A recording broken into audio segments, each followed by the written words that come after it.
حضرت ابوبکر کی امامت پر ان کا ایمان ہے، ایمان رکھتے ہیں، لیکن دوسری جانب کہتے ہیں کہ ہم امامت کو ہمارے ہاں نہیں مانا جا سکتا۔ حضرت ابوبکر کے لیے جو یہ لوگ ٹائٹل لکھتے ہیں، ان کے مغز مارے گئے ہیں، یہ ابوبکر رضی اللہ عنہ کے لکھتے ہیں ثانی اثنین، ثانی اثنین نہیں ہے، ثانی اثنین اللہ کے رسول ہے صلی اللہ علیہ وآلہ وسلم۔ یہاں بالکل واضح طور پر 2+2=4 والی بات کر رہا ہوں طارق مسعود صاحب۔ 10 منٹ کے لیے آپ میرے سامنے بیٹھ۔ طارق مسعود صاحب، آپ سے پوچھنا چاہتا ہوں، کیا آپ دین کو زیادہ سمجھنے والے یا ابوبکر زیادہ سمجھنے والے؟ صحابہ کیا سزا مقرر کرتے ہیں ایک شخص نے جب حضرت ابوبکر کو گالی دی؟ عمار تقتلک الفئۃ الباغیہ اس روایت کو بیان کرتا ہے، یہ اس کو بھی کہتے ہیں کہ یہ صحابہ کو گالی دے رہا ہے۔ بسم اللہ والصلاۃ والسلام علی رسول اللہ وآلہ وعلی السلام علیکم ورحمۃ اللہ وبرکاتہ۔ کیا کسی مسلمان کو گالی دینا کفر ہے؟ انسان کو اسلام سے نکال دیتا ہے؟ کیا صحابہ کو گالی دینا، خصوصاً حضرت ابوبکر و عمر رضی اللہ عنہما کو گالی دینے والا شخص وہ مسلمان نہیں ہوتا، اسلام سے نکل جاتا ہے؟ اس موضوع پر میں پہلے گفتگو کر چکا ہوں، لیکن آج میں اس پہ بات اس لیے کر رہا ہوں کہ ہمارے پاکستان کے جو مفتی ہیں، مفتی طارق مسعود صاحب، ان سے ایک مجلس میں سوال کیا گیا کہ ایک شخص اگر حضرت ابوبکر و عمر کو گالی دیتا ہے تو ایسے شخص کا کیا حکم ہے؟ اس پر طارق مسعود صاحب نے عام روایتی جواب دیتے ہوئے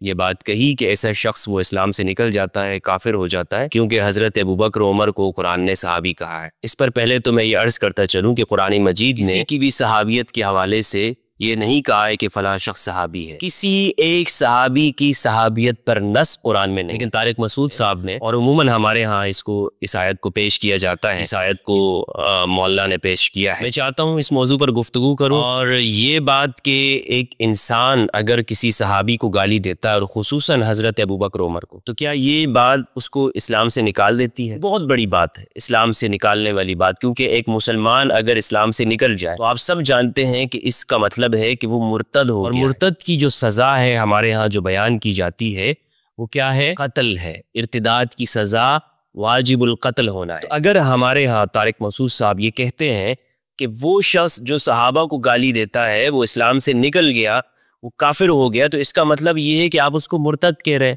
اور مرتد کا مطلب یہ ہے کہ اب اس کا قتل کرنا واجب ہو گیا ہے، اب اس کو زندہ رہنے کا کوئی حق نہیں ہے۔ تو در حقیقت جو لوگ یہ بات کرتے ہیں کہ صحابہ کو گالی دینے والے کافر ہیں، ان کا مطلب یہ بھی ہوتا ہے کہ ان لوگوں کو قتل کرنا چاہیے، یہ واجب القتل ہو گئے ہیں۔ میں طارق مسعود صاحب کے جو ایک بڑا بیان انہوں نے دیا ہے اور انتہائی خطرناک گفتگو ہے یہ، اس سے ہمارے آپ کو پتہ ہے یہ دراصل الزام لگایا جاتا ہے شیعوں کے اوپر، اور اس طرح سے شیعہ کو مارنے کو جواز فراہم کیا جاتا ہے کہ ان کو مارنا، اگر ایک شخص مار دیتا ہے تو اس نے کوئی گناہ کا کام نہیں کیا ہے، بلکہ اس نے ایسا کام کیا ہے کہ ایک کام اس کے اوپر فرض تھا جو اس نے اپنا فریضہ ادا کر دیا ہے۔ تو طارق مسعود صاحب نے اس کے کوئی سوچا نہیں ہے اور بالکل وہی عام رٹا رٹایا جواب دیا ہے، لہٰذا ضرورت اس امر کی ہے کہ ہم قرآن و حدیث سے اس معاملے کو سمجھنے کی کوشش کریں۔ میں یہاں بالکل واضح طور پر 2+2=4 والی بات کر رہا ہوں طارق مسعود صاحب۔ آپ نے جو یہ تماشا لگا کے رکھا ہوا ہے اور اس میں آپ من گڑت مسائل لوگوں کو بیان کرتے ہیں، 10 منٹ کے لیے آپ میرے سامنے بیٹھ جائیں، گفتگو کر دیں۔ گفتگو ایسے نہیں ہوتا کہ آپ پلانٹڈ سوالات اپنے سامنے رکھیں، لوگوں کو بٹھائیں اور کہیں کہ جناب مجھ سے سوال کرو،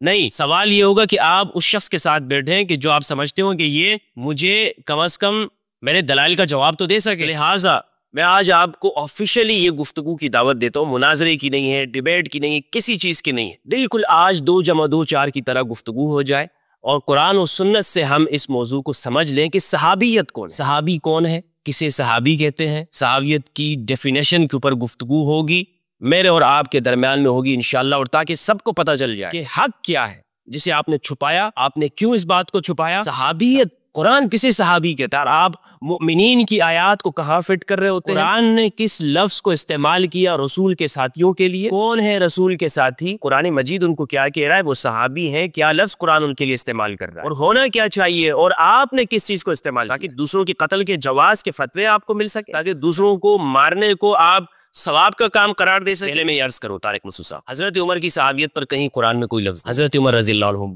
بلا شک و شبہ ہم اہل سنت کے ہاں معزز ہیں، معظم ہیں، ہم ان کی عزت کرتے ہیں، خلیفہ دوم ہے ہمارے ہاں، لیکن قرآن میں کہیں پر یہ نہیں آیا کہ عمر الصحابی، کہیں پر قرآن میں نہیں۔ اسی طرح حضرت ابوبکر کے بارے میں جو آپ نے کہا کہ کوئی شخص ان کی صحابیت کا منکر ہے وہ شخص بھی کافر ہے، کہاں پر حضرت ابوبکر رضی اللہ عنہ کی صحابیت کے بارے میں جو آیت آپ پیش کرتے ہیں، اس آیت کے میں جواب آج آپ کو سامنے دینا چاہتا ہوں۔ قرآن مجید کے اندر سورہ توبہ کی آیت نمبر 40 ہے، اللہ رب العزت نے ارشاد فرمایا الا تنصروه فقد نصرہ اللہ اذ اخرجہ الذین کفروا ثانی اثنین اذ ہما فی الغار۔ اس آیت پہ غور کیجئے، میں نے اس پر مفصل گفتگو کی ہوئی ہے کہ ہجرت کے شب رسول کے ساتھی کون تھے، لیکن بہرحال یہاں پر میں عام فہم انداز کے اندر اس آیت کو آپ کے سامنے پیش کرنا چاہتا ہوں تاکہ آپ جو اپنے مقتدیوں کو بیوقوف بنا رہے ہیں اور یہاں سے آپ جو ثابت کرنا چاہتے ہیں دراصل وہ یہاں پر ثابت نہیں ہوتی۔ اللہ رب العزت نے ارشاد فرمایا الا تنصروہ، تم رسول کی مدد کیوں نہیں کرتے؟ اس آیت کا آپ جب انداز دیکھیں گے تو یہ انداز عتاب ہو رہا ہے۔ عتاب کا مطلب کیا؟ اللہ رب العزت کہہ رہے ہیں کہ رسول کی مدد کرو، اور سورہ توبہ کی اس کو سورہ توبہ میں شروع کی آیات اگر آپ دیکھیں گے تو آپ کو معلوم ہوگا کہ قرآن مجید نے کس انداز میں مخاطب کیا، کیسے اس وقت کے معاشرے کے اندر جو رسول کے ساتھی ہیں قرآن ان کو ذکر کر رہا ہے۔ تو قرآن نے کہا الا تنصروہ، تم ان کی مدد کیوں نہیں کر رہے رسول کی؟ فقد نصرہ اللہ، تحقیق اللہ نے ان کی مدد۔ اذ اخرجہ الذین کفروا، جب کافروں نے ان کو نکالا، ثانی اثنین، دو کے دوسرے، دو افراد تھے، دو کے دوسرے کون تھے؟ رسول صلی اللہ علیہ وآلہ وسلم، پہلے نہیں، تو پہلے ثانیہ اثنین، دو میں سے دوسرے رسول ہیں۔ ہمارے ہاں اشتہارات پر کیا لکھا جاتا ہے؟ ثانی اثنین ابو بکر، ثانی اثنین نہیں ہے، وہ اول اثنین ہونے چاہیے۔ یہاں پر ثانی کس کو کہا گیا ہے؟ رسول کو کہا گیا ہے۔ ثانیہ اثنین، دو میں دوسرے، دو میں جو اول ہے وہ کون ہے؟ ہونا چاہیے یہاں پر آپ لکھتے اول اثنین۔ حضرت ابو بکر کے لیے جو یہ لوگ ٹائٹل لکھتے ہیں ان کے مغز مارے گئے ہیں، یہ ابو بکر رضی اللہ عنہ کے لکھتے ہیں ثانی اثنین، وہ ثانی اثنین نہیں ہے، ثانی اثنین اللہ کے رسول ہے صلی اللہ علیہ وآلہ وسلم، اور انہوں نے ٹائٹل رسول اللہ کا ثانی اثنین کا ٹائٹل اٹھا کر کہیں اور پر رکھ دیتے ہیں۔ ذرا بھی تدبر نہیں ہے قرآن کا، بس کیا ہے فرقہ وارانہ طور پر قرآن کو سمجھنا۔ ثانی یا اثنین ہے رسول کی ذات۔ اذ ہما فی الغار، جب وہ دونوں غار میں تھے، اذ یقول لصاحبہ، جب وہ اپنے صاحب سے کہہ رہے تھے لا تحزن ان اللہ معنا، اب غم نہ کھائیں بے شک اللہ ہمارے ساتھ ہے۔ فانزل اللہ سکینتہ علیہ وایدہ بجنود لم تروها، اللہ نے سکینہ اس ثانی کے اوپر اتارا، وایدہ بجنود لم تروها، اور ایسے فرشتوں کے ذریعے، ایسی طاقت کے ذریعے ان کو مضبوط کیا، ایسے لشکر کے ذریعے، لم تروها جنہیں تم دیکھ نہیں رہے تھے، یعنی فرشتے وہاں پر اللہ نے اتارے۔ اور یہاں پر کیا روایات کے ذریعے ایک کہانی بنائی جاتی ہے کہ جناب وہ مکڑی نے جال بنا دیا وغیرہ وغیرہ، ادھر قرآن کہہ رہا ہے کہ فرشتے وہاں پہ اتارے گئے، اور ہمارے ہاں روایات کیا کہتی ہیں؟ مکڑی نے جال بنا دیا، یعنی قرآن کی آیات کو بالکل بدل کے رکھ دیا گیا۔ تو بہرحال یہاں پر آپ دیکھیں کہ قرآن مجید نے کہا کہ جب وہ اپنے صاحب سے کہہ رہے، جب وہ اپنے صاحب سے کہہ رہے تھے، اب یہاں پر جو صاحب کا لفظ ہے یہ کہتے ہیں کہ یہ صحابیت کے لیے ہے۔ طارق مسعود صاحب کیوں جھوٹ بولتے ہیں؟ عربی زبان کے اندر صاحب ہر اس شخص کو کہتے ہیں جو آپ کے ساتھ ہوتا ہے۔ صاحب کے لفظ سے یہ دھوکہ نہ دیجئے کہ یہاں پر صحابی مراد ہے، کیونکہ آپ صحابیت کی ڈیفینیشن کیا کرتے ہیں کہ ہر وہ شخص جس نے رسول کو ایمان کی حالت میں دیکھا اسی پر اس کا انتقال ہوا، اگرچہ وہ درمیان میں مرتد ہو جائے، جس طرح کہ ابن حجر اسقلانی نے اس کی تعریف کی ہے۔ یہ صحابیت کی ڈیفینیشن آپ کرتے ہیں، یعنی وہ ایک مومن ایمان اس میں لاتے ہیں، حالانکہ صاحب کا لفظ قرآن مجید میں کافر کے لیے بھی استعمال ہوا۔ یا صاحبی السجن، حضرت یوسف علیہ السلام نے اپنے جیل کے ساتھیوں سے کہا یا صاحبی السجن ارباب متفرقون خیر ام اللہ الواحد القہار، اے میرے جیل کے دو ساتھیوں یہ بتاؤ کیا الگ الگ خدا بہتر ہے یا ایک واحد قہار؟ اب حضرت یوسف علیہ السلام نے جو اپنے جیل کے ساتھیوں سے کہا ہے، کیا وہ مومن تھے؟ کیا وہ مسلمان تھے؟ قرآن کہہ رہا ہے کہ وہ مشرکین تھے۔ حضرت یوسف علیہ السلام نے ان کے لیے کیا لفظ استعمال کیا؟ یا صاحبی السجن، میرے جیل کے ساتھیوں۔ تو صاحب کا لفظ کہیں پر اگر آ جائے تو اس سے مراد یہ نہیں ہوتا کہ اس میں ایمان کی بھی شرط ہو۔ بتاؤ مجھے قرآن میں کہاں پر کہ صاحب کا لفظ جہاں پر بھی ہوگا اس میں ایمان کا ہونا ضروری ہے؟ پھر خود رسول اللہ صلی اللہ علیہ وآلہ وسلم نے منافق کے اوپر اس لفظ کا اطلاق کیا۔ صحیح بخاری کے اندر روایت ہے، جب عبداللہ ابن ابی نے مؤمنین کو یہ طعنہ دیا، قرآن مجید کے اندر ہے لئن رجعنا الی المدینۃ لَيُخْرِجَنَّ الْأَعَزُّ مِنْهَا الْأَذَلَّ، جب ہم مدینہ لوٹ جائیں گے تو وہاں پر جو معزز لوگ ہیں وہ ذلیلوں کو نکال باہر کریں گے۔ رسول اللہ صلی اللہ علیہ وآلہ وسلم کے سامنے حضرت عمر نے کہا یا رسول اللہ آپ اجازت دیجئے میں اس منافق کی گردن اڑا دیتا ہوں۔ آپ نے فرمایا چھوڑ دے عمر اسے، ورنہ لوگ کہیں گے کہ محمد اپنے اصحاب کو قتل کرتے۔ تو رسول اللہ نے اس منافق کو بھی اصحاب کہا ہے۔ صحیح مسلم کی روایت ہے فی اصحابی 12 منافقا، میرے صحابہ میں 12 منافق، صحیح مسلم کی روایت ہے۔ تو صاحب کا لفظ کہیں پر اگر آ جائے اس کی کیا تعویل آپ کریں؟ صاحب منافق کے اوپر اطلاق کیا ہے رسول اللہ نے، صاحب کا اطلاق رسول اللہ صلی اللہ علیہ وآلہ وسلم نے عبداللہ ابن ابی پر کیا ہے۔ حضرت یوسف علیہ السلام نے اپنے جیل کے کافر ساتھیوں کو کہا ہے کہ یہ میرے صاحب، آپ یہی کہیں گے نا کہ یہاں پر لغوی معنوں کے اندر استعمال ہے۔ بالکل اسی طرح سورہ توبہ کی آیت نمبر 40 کے اندر لغوی معنوں کے اندر اللہ رب العزت نے ارشاد فرمایا اس میں کسی بھی طرح سے ایمان کا ہونا ضروری نہیں ہے۔ ایمان یعنی اس لفظ کے ساتھ ایمان ضروری نہیں ہے کہ جہاں بھی صاحب کا لفظ آئے گا تو آپ کہیں کہ اس میں ایمان کا ہونا بھی ضروری۔ تو لہٰذا یہ جو آپ عوام کو بے وقوف بنانے کی کوشش کرتے ہیں کہ جناب قرآن میں لفظ آ گیا تو مجھے بتائیں کہ وہ رسول اللہ صلی اللہ علیہ وآلہ وسلم نے منافق کے اوپر کیوں اس کا اطلاق کیا؟ کیا اس کے لیے بھی صحابیت والا وہ معنی آپ استعمال کریں گے وہاں پر کہ جو آپ ہر جگہ پر استعمال کرتے ہیں؟ دوسری بات یہ ہے کہ یہاں کہیں پر یہ نام نہیں ہے کہ صاحب سے مراد یہاں حضرت ابوبکر رضی اللہ عنہ۔ قرآن میں کہا ہے اذ یقول لصاحبہ، کیا یہ اس طرح ہے اذ یقول لابی بکر لصحابی ابی بکر رضی اللہ عنہ، کیا اس طرح یہ لفظ ہے؟ یہاں پر ہے اپنے ساتھی سے کہا۔ اب یہ ساتھی کون ہے؟ یہ مجمل ہے قرآن کا۔ کیا مطلب مجمل کا؟ مطلب یہ ہے کہ اس میں بیان نہیں ہے، کی تعیین نہیں ہے۔ جب شخص کی تعیین نہیں ہے تو لہٰذا اب قطعیت یہاں پر ختم ہو گئی۔ قطعیت کیسے ختم ہو گئی؟ اس کو یوں سمجھیے گا، قرآن مجید کے اندر ہے سورہ مائدہ میں اللہ رب العزت نے ارشاد فرمایا وَامْسَحُوا بِرُؤُوسِكُمْ، تم اپنے سروں کا مسح کرو۔ کتنا مسح کرنا ہے اس کا کوئی حکم قرآن میں بیان نہیں ہے، کوئی مقدار اللہ نے بیان نہیں کی کہ آپ نے کتنا مسح کرنا ہے، بس کہا کہ سر کا مسح کرو۔ اب حنفیوں کے ہاں 4 اس طرح پیشانی کے برابر اگر آپ مسح کر لیتے ہیں سر کا تو یہ مسح آپ کا ہو جائے گا، فرض ادا ہو جائے گا، کیونکہ مسح کرنا فرض۔ اب مقدار تو معلوم ہونی چاہیے نا کہ سر میں سے کتنا مسح کرنا فرض۔ حنفیوں نے کہا کہ اس کی مقدار پیشانی کے برابر ہے، اور اسی طرح شوافی نے کہا کہ آپ اگر سر کا کوئی بھی حصہ مسح کر لیتے ہیں۔ مالکیہ کے یہاں یہ کہ آپ پورے سر کا آپ مسح کریں گے۔ اب تعبیرات مختلف ہو گئی۔ وَامْسَحُوا بِرُؤُوسِكُمْ، اس میں سر کے مسح کے بارے میں ہر ایک کا اختلاف پیدا ہو گیا۔ لہٰذا جب اختلاف پیدا ہو گیا، اب مثلا ایک شافعی نے اگر صرف ایک بال کا مسح کر لیا، آپ کیا کہیں گے کہ اس نے مسح کا انکار کر دیا؟ مسح کو تو مان رہا ہے، لیکن چونکہ اختلاف ہو گیا ہے تو لہٰذا ایک دوسرے کو آپ کافر نہیں کہہ سکتے۔ بالکل اسی طرح ہے مجمل کے اندر جب اختلاف ہو جاتا ہے تو مجمل کا حکم یہ ہوتا ہے کہ اس سے اتفاق ختم ہو جاتا ہے۔ لہٰذا آپ اتفاق کے طور پر یہ نہیں کہہ سکتے ہیں کہ حضرت ابوبکر کو یہاں پر صاحب کہا گیا ہے، اور مان بھی لیا جائے اگر حضرت ابوبکر کو یہاں پہ صاحب کہا گیا ہے تو صاحب جہاں پر بھی قرآن مجید میں ہو تو ضروری نہیں ہے کہ وہ مدح کے طور پر استعمال ہوا ہے۔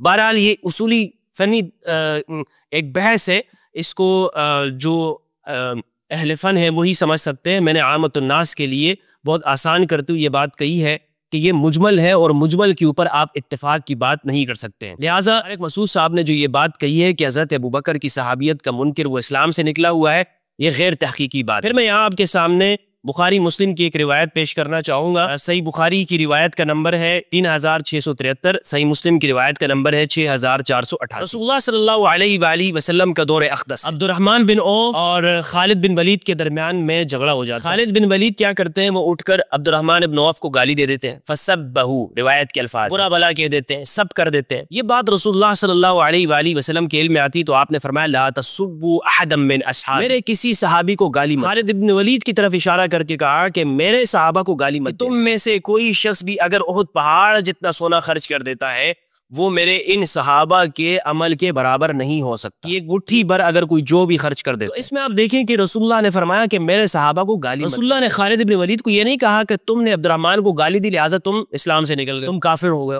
رسول اللہ نے کوئی یہ فتویٰ نہیں لگایا، بلکہ یہ کہا کہ یہ جو میرے صحابہ ہیں تم خالد بن ولید ان کو گالی مت۔ اس سے دوسری بات بھی معلوم ہوئی کہ خالد بن ولید اور عبد الرحمن بن عوف کی صحابیت کے درمیان میں فرق ہے۔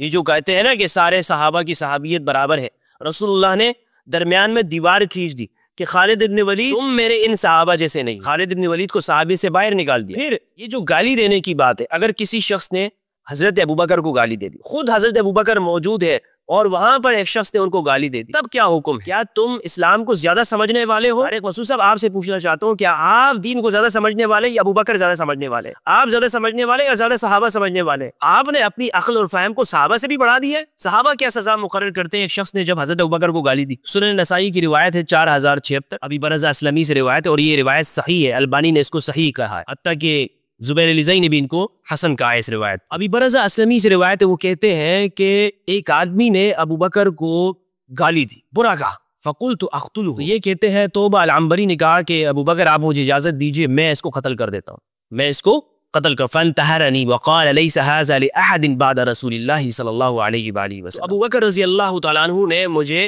ڈانٹا، چپ ہو جاؤ، خاموش جو ڈانٹا، اور کہا کہ یہ بات کہ کسی کو اگر گالی دے دی جائے اور اس کو قتل کیا جائے یہ رسول اللہ کی خاصیت ہے کہ ان کو گالی نہیں دی جا سکتی۔ میں ابوبکر اس لائق نہیں ہوں، یعنی میرا یہ مقام نہیں ہے، اگر کوئی مجھے گالی دیتا ہے تو تم مجھے پیغمبر بنا دو اور مجھے گالی دینے والوں کو بھی تم قتل کرنا شروع کر دو، نہیں میں پیغمبر نہیں ہوں۔ تو حضرت ابوبکر نے اپنے آپ کو گالی دینے والے کو قتل کرنے کا حکم نہیں دیا، کیوں؟ اس لیے کہ وہ ان کو مسلمان سمجھتے۔ طارق مسعود صاحب کیا کہہ رہے ہیں کہ جس نے ابوبکر کو گالی دی رضی اللہ عنہ وہ شخص اسلام سے نکل گیا۔ کون سا مذہب اور دین تم لوگ پیش کر رہے ہو؟ کس مذہب کو تم لوگ یہاں پروموٹ کر رہے ہو صرف اس لیے کہ آپ لوگوں کو یہ بتا سکیں کہ دوسرا جو طبقہ ہے؟ حالانکہ میں آپ کو بتاؤں شیعہ لوگ بھی گالیاں نہیں دیتے، یہ ڈھنڈورا پیٹتے ہیں کہ جناب جو لوگ طلقاء کی مذمت بیان کرے یا ان کی مذمت بیان کرے جن کو رسول اللہ نے منافق کہا یا رسول اللہ صلی اللہ علیہ وآلہ وسلم نے ان کی برائی بیان کی، یا جنہوں نے امام علی علیہ السلام سے لڑائیاں کی، جنگیں کی، اور ان کے متائن وہ صحیح متائن جو احادیث کے اندر موجود ہیں. مثال کے طور پر ایک شخص اگر فئہ باغیہ عمار تقتل الفئۃ الباغیہ اس روایت کو بیان کرتا ہے، یہ اس کو بھی کہتے ہیں کہ یہ صحابہ کو گالیاں دے رہا ہے. مجھ پر یہ جو تہمتیں لگا رہا ہے کہ جناب صحابہ کو گالیاں دینے والا، ایک بات تو بتاؤ نا مجھے کہ میں نے کبھی کسی صحابی کو گالی دی؟ استغفر اللہ العظیم. عام انسان کو گالی دینا، بخاری مسلم کی روایت ہے سباب المسلم فسق وقتالہ کفر، مسلمان کو گالی دینا فسق ہے اور اس سے قتال کرنا کفر، قتال کرنا لڑنا کفر ہے. تو بتائیں مجھے. اور جنہوں نے علی کو گالیاں دی وہ کس کھاتے میں ڈالو گے؟ جنہوں نے علی پر سب و شتم کیا وہ آپ کے نزدیک ہے، وہاں پر تو آپ تعویل کرتے ہیں کہ جناب سب کا معنی یہاں پر سیاسی تنقید ہے، یا بھی کہتے ہیں وہاں پر تو آپ تنقید کے معنی میں لیتے ہو، اور یہاں پر اگر کوئی سب کرے تو اسے آپ اسلام سے ہی نکال دیتے ہو. اور حالانکہ کوئی بھی، میں نے کسی شیعہ کو نہیں دیکھا ہے، کسی شخص کو میں نہیں دیکھتا ہوں کہ جو مجالس کے اندر یا گفتگو کے اندر حضرت ابوبکر و عمر کو گالیاں دیتا ہو. ہاں تنقید ضرور کرتے ہیں، تنقید کو آپ سب و شتم کہہ رہے ہیں، گالیاں دینا کہتے ہیں. تو یہ جو آپ نے مسئلہ بیان کیا ہے، یہ دراصل یہ میں آپ کو بتاؤں کہ یہ فتاوی عالمگیری کے اندر ہے، اور اورنگزیب عالمگیر ایک متشدد یہاں پر حکمران گزرا ہے کہ جس نے یہاں پر شیعہ اور ہندوؤں کو قتل کیا، اور ایک ایسا حکمران تھا کہ جس نے اپنی سرپرستی کے اندر فقہ تدوین، فقہ حنفی کو یہاں پہ پروموٹ کیا اس علاقے کے اندر. اس شخص نے یہ مسئلہ یہاں پر ڈالا ہے. فتاوی عالمگیری کے اندر جلد نمبر 3 اردو والی جو ہے اس کے اندر بھی موجود ہے، جلد نمبر 2 کے اندر بھی یہ موجود ہے، کتاب السیر باب احکام المرتدین کے اندر یہ مسئلہ بیان کیا گیا ہے کہ اگر کوئی شخص حضرت ابوبکر عمر کو گالی دیتا ہے، امامت کا انکار کرتا ہے، وہ بھی کافر. حضرت ابوبکر کی امامت پر ان کا ایمان ہے، ایمان رکھتے ہیں، لیکن دوسری جانب کہتے ہیں کہ ہم امامت کو ہمارے ہاں نہیں مانا جاتا. تو بہرحال اس موضوع پر میں اوپنلی طارق مسعود صاحب آپ کو یہ آپ کے سامنے یہ بات رکھنا چاہتا ہوں، چیلنج کا لفظ میں استعمال نہیں کرنا چاہوں گا. طارق مسعود صاحب آپ کے لیے خدمت فراہم کرنا چاہوں گا کہ اس موضوع پر ہماری گفتگو ہو جائے اور پتہ چل جائے بڑے تحمل کے ساتھ، سلیقے کے ساتھ، کہ اس معاملے کے اندر کیا موقف درست ہے اور کیوں حق کو چھپایا گیا. والسلام علیکم ورحمۃ اللہ وبرکاتہ.